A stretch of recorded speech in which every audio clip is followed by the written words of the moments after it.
Good evening and welcome to Boundaries.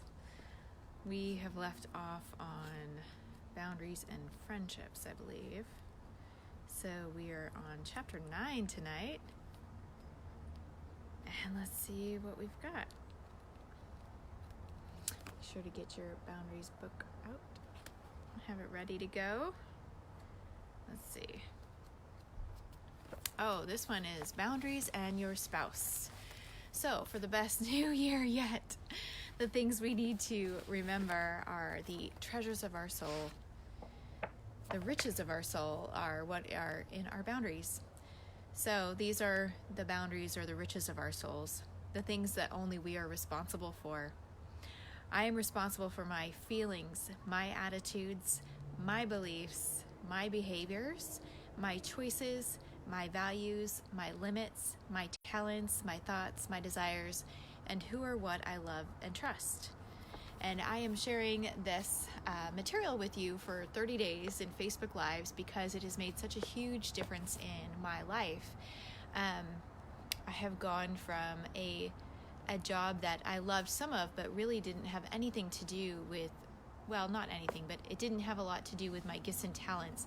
It was maxing me out in areas of my life that weren't where I was most talented in, and I wasn't getting to use a lot of my gifts and talents. So, and I was physically becoming very depleted. So after 5 years of doing that and then reading this book, and going through the workbook, that's what this is, my husband and I decided it was okay for us to change direction and pursue different types of work that would use our gifts and still be guided by our values, but that would use our values in different ways. So for us, we were, well, maybe I'll talk about that work another time. But now I'm moving into a type of work that is much more in agreement with my physical limits.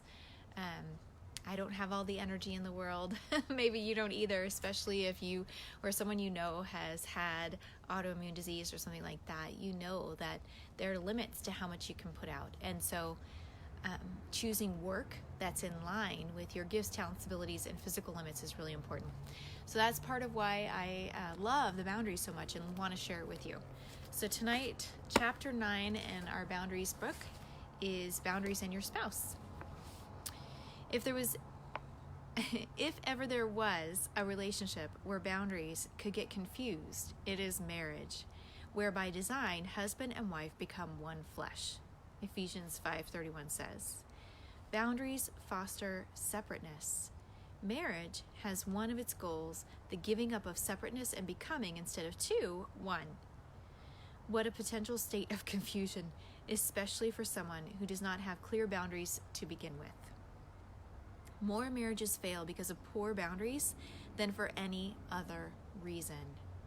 This chapter will apply the laws of boundaries as well as its myths to the marital relationship. Is this yours, mine, or ours? Page 153. A marriage mirrors the relationship that Christ has with his bride, the church. Christ has some things that only he can do. The church has some things that only it can do, and they have some things that they do together. Only Christ could die. Only the church can represent him on earth in his absence and obey his commands, and together they work on many things, such as saving the lost. Similarly, in marriage, some duties one spouse does, some the other does, and some they do together. When the two become one on their wedding day, spouses do not lose their individual identities. Each participates in the relationship, and each has his or her own life. No one would have a problem deciding who wears the dress and who wears the tie.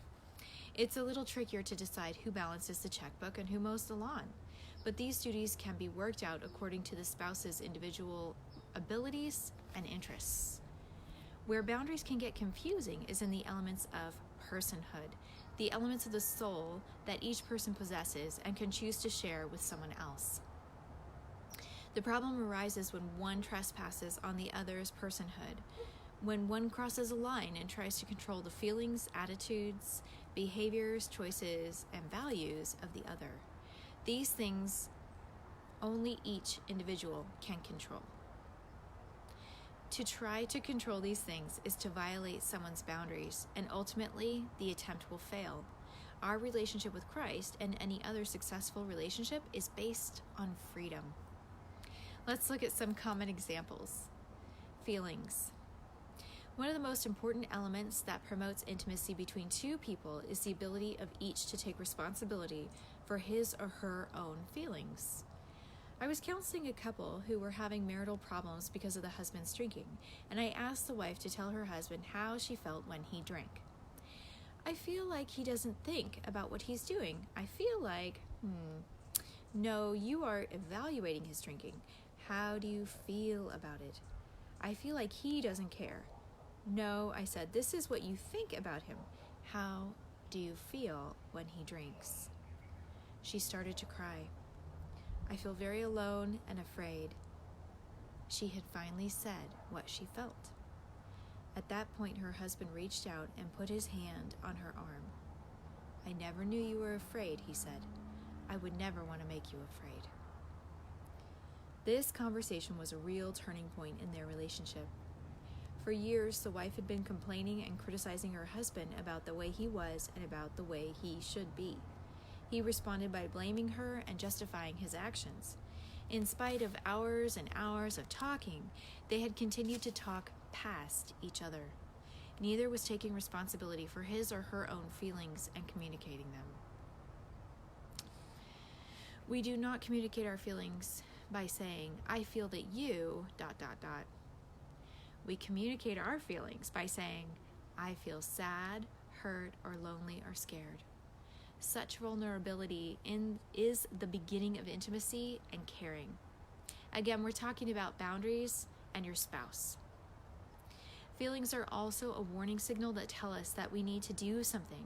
For example, if you are angry with someone for something he or she did, it is your responsibility to go to her and to tell her you are angry and why. If you think that your anger is her problem and that she needs to fix it, you may be waiting years. And your anger may turn to bitterness. If you are angry, even if someone else has sinned against you, it is your responsibility to do something about it. This was a lesson Susan needed to learn. When her husband, Jim, spent a couple evenings a week with his laptop catching up on work projects, Susan became angry. Instead of confronting her husband, she began to become quiet and withdrawn. Jim became annoyed with having to pull out of her what was wrong. Eventually, hating her pouting, he left her alone. Not dealing with hurt or anger can kill a relationship. Susan needed to talk with Jim about how she was feeling instead of waiting for him to draw it out. Even though she felt he had been the one who had hurt her, she needed to take responsibility for her own hurt and anger. Jim and Susan did not solve their problem by her simply expressing her anger to him. She needed to go one more step. She needed to clarify her desires in the conflict. This is so good, guys. If you can get this, expressing your anger in a polite way and then going one step further to express your desires in the conflict, that'll save you a ton. So again, we're talking about boundaries and your spouse. All right, on to the next step. Once you know your feelings, then you can talk about your desires. Desires are another element of personhood for which each spouse needs to take responsibility. Susan was angry because she wanted Jim to spend time with her when he came home. She blamed him for choosing to work instead. When they came in for counseling, our conversation went like this. Susan, tell me why you get angry at Jim, I said. Because he's always working, she said. That can't be the reason, I said. People don't make other people angry. Your anger has to come from something inside of you. What do you mean? He's the one who brings his work home. Well, if you had plans to go out with your friends on one of those nights, would you still be angry at him for working at home? Well, no, that's different. What's different? You said you were angry because he was working at home, and he would still be working, yet you wouldn't be angry. Well, said Susan, no, in that situation, he wouldn't be doing anything to hurt me. Not exactly, I pointed out. The difference is that you wouldn't be wanting something that he didn't want to give. Your disappointed desire is what hurts you, not his working at home. The problem lies in who is responsible for the want. It is your want, not his. You are responsible for getting it fulfilled. That is a rule of life. We do not get everything we want, and we all must grieve over our disappointments instead of punishing others for them. Okay, so I really needed to hear that today because I got some news and I'm really disappointed. I am so disappointed, and I was totally taking out my feelings on my husband, which I'm going to go apologize to him for. Actually, I asked him if he wanted me to apologize, and he's like, no. And I'm like, okay, well, can I give you a hug? And he let me hug him, but after reading this, I need to go apologize. Okay. So what about common respect, said Susan. Bringing work home is selfish. Well, said the counselor, he wants to work some nights, and you want him to spend time with you. Both of you want something for yourselves. We could say that you are as selfish as he is. The truth is that neither of you is selfish. You just have conflicting wants. This is what marriage is about, getting conflicting wants worked out. There was no bad guy in this situation. Both Jim and Susan had needs. Jim sometimes needed to catch up on work at home, and Susan needed him to spend time with her. Problems arise when we make someone else responsible for our needs and wants, and when we blame that person for our disappointments. Oh, this is so good.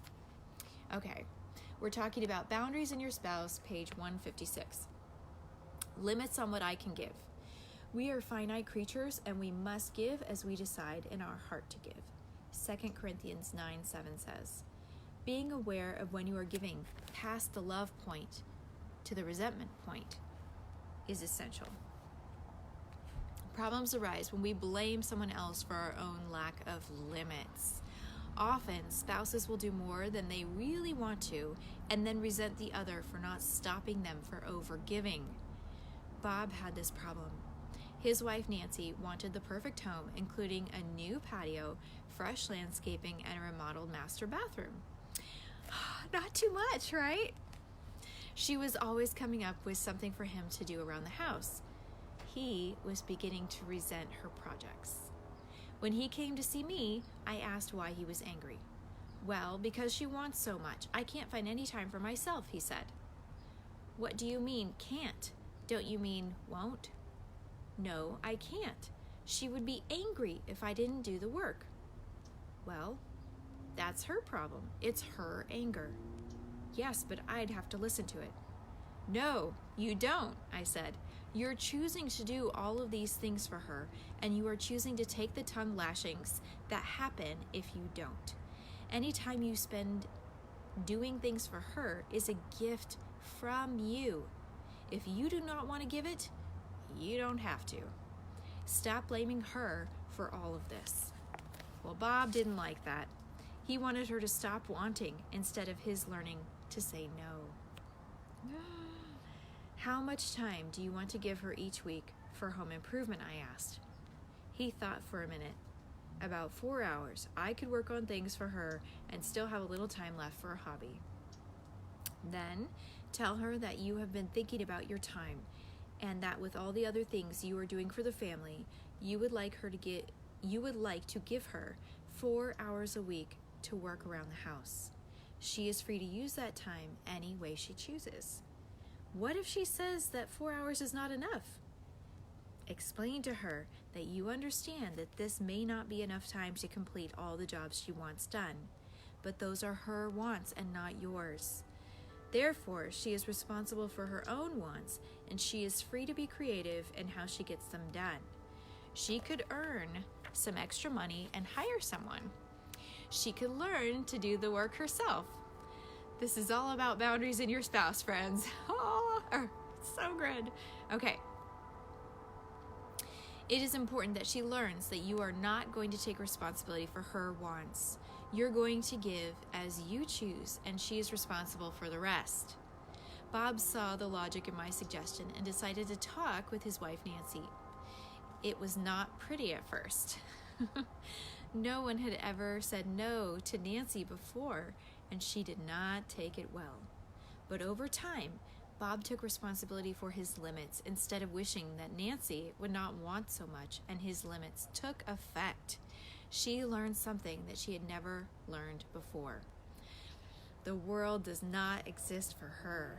Other people are not extensions of her wants and desires.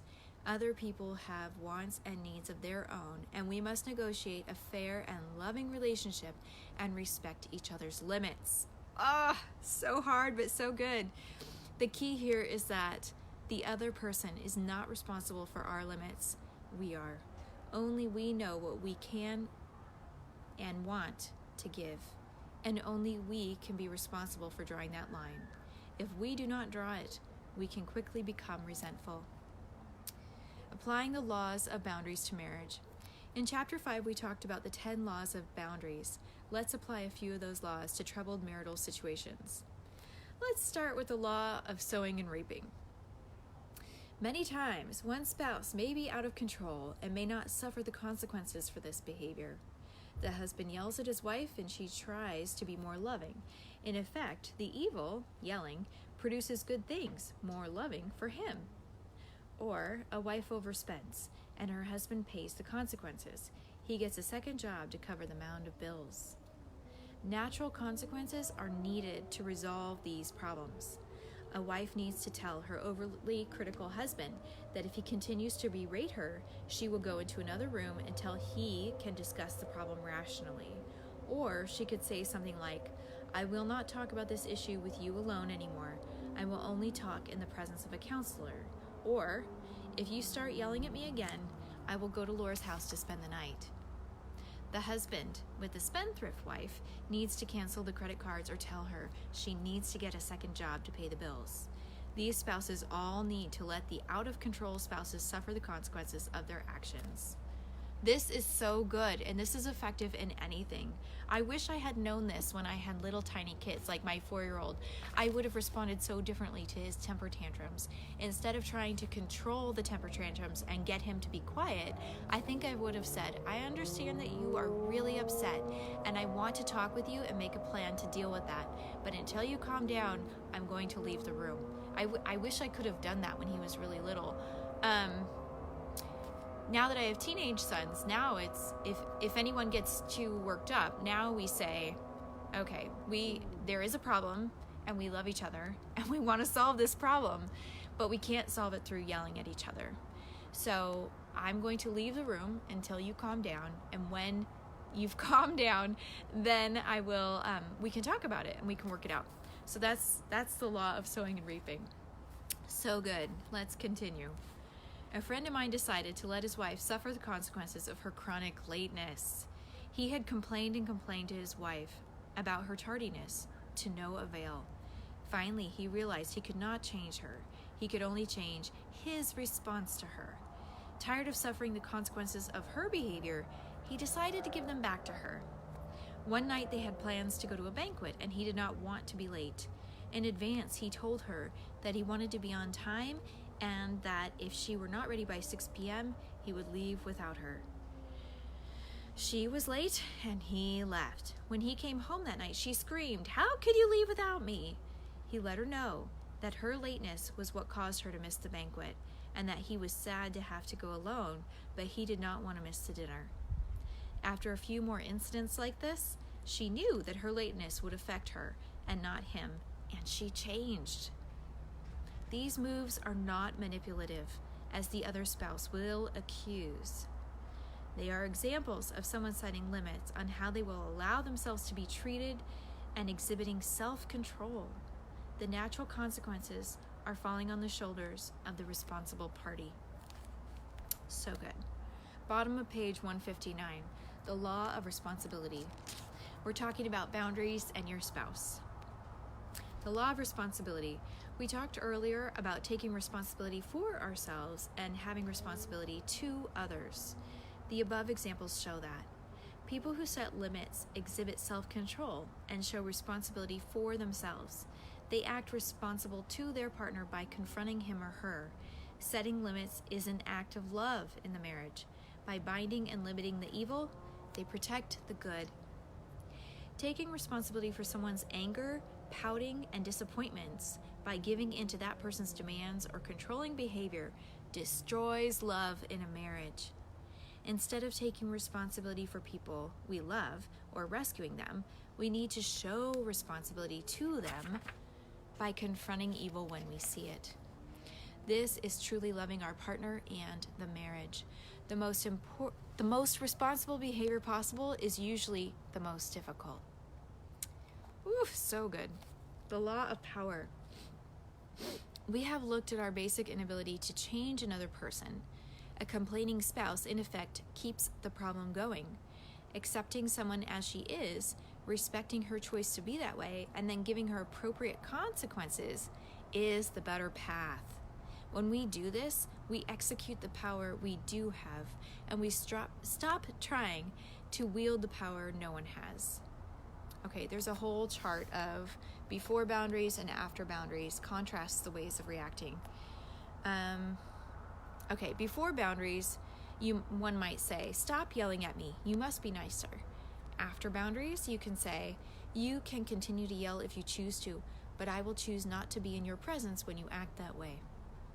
Another example, you've got to stop drinking. It's ruining our family. Please listen. You're wrecking our lives.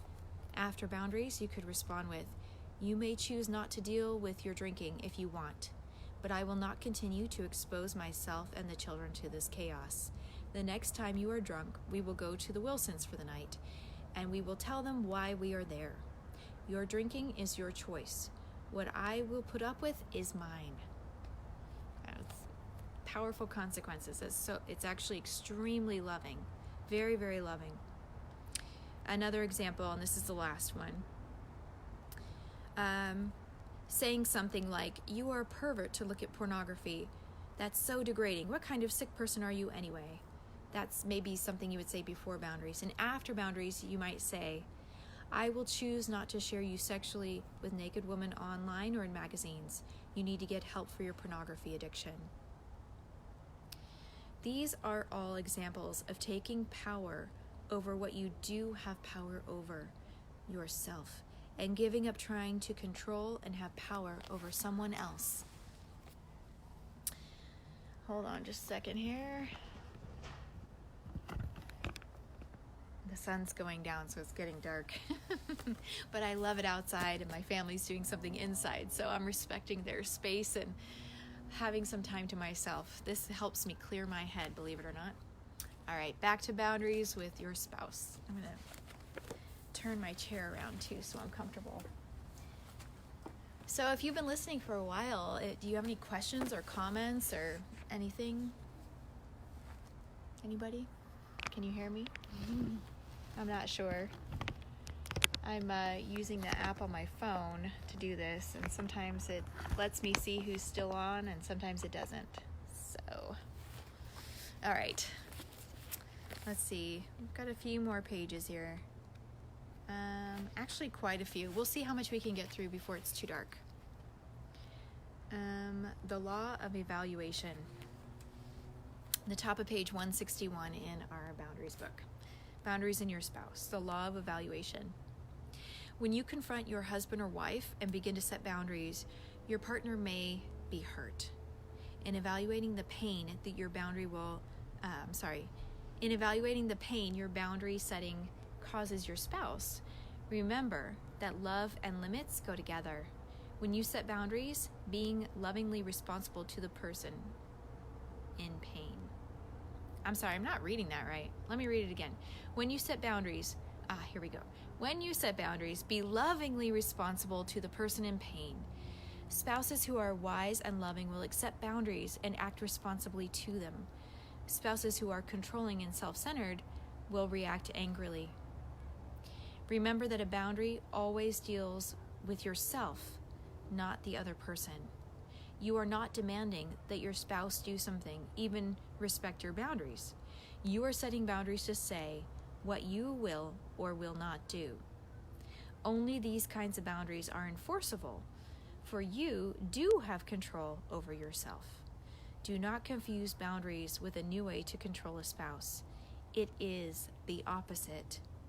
It is giving up control and beginning to love. You are giving up trying to control your spouse and allowing him to take responsibility for his own behavior. The law of exposure. In marriage, as in any other relationship, the need for revealing your boundaries is important. Passive boundaries, such as withdrawal, triangulation, pouting, affairs, and passive-aggressive behavior, are extremely destructive to a relationship. Passive ways of showing people that they do not have control over you never lead to intimacy. They never educate the other on who you really are. They only estrange. That is so important. Boundaries need to be communicated first verbally and then with actions. They need to be clear and unapologetic.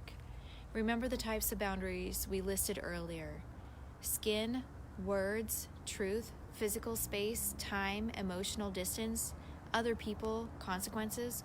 All of these boundaries need to be respected and revealed at different times in the marriage. Skin. Each spouse needs to respect the other person's physical body boundaries. Physical boundary violations can range from hurtful displays of affection to abuse. The Bible says that the husband and the wife have authority over each other's bodies. This is mutual authority, this is mutual authority given freely. One should always remember Jesus' principle to treat others as you would want to be treated. Your words need to be clear and spoken in love. Confront your spouse directly. Say no. Do not use passive resistance. Don't pout or withdraw. Say things like, "I do not feel comfortable with that," or "I do not want to," or "I won't." And now I'm going to end the live because it is so dark that I can barely see. But I'm so glad you joined me, and maybe if I could find a quiet spot, I will be back later. I hope you enjoyed this, and if you did, let me know. Thanks. Bye-bye.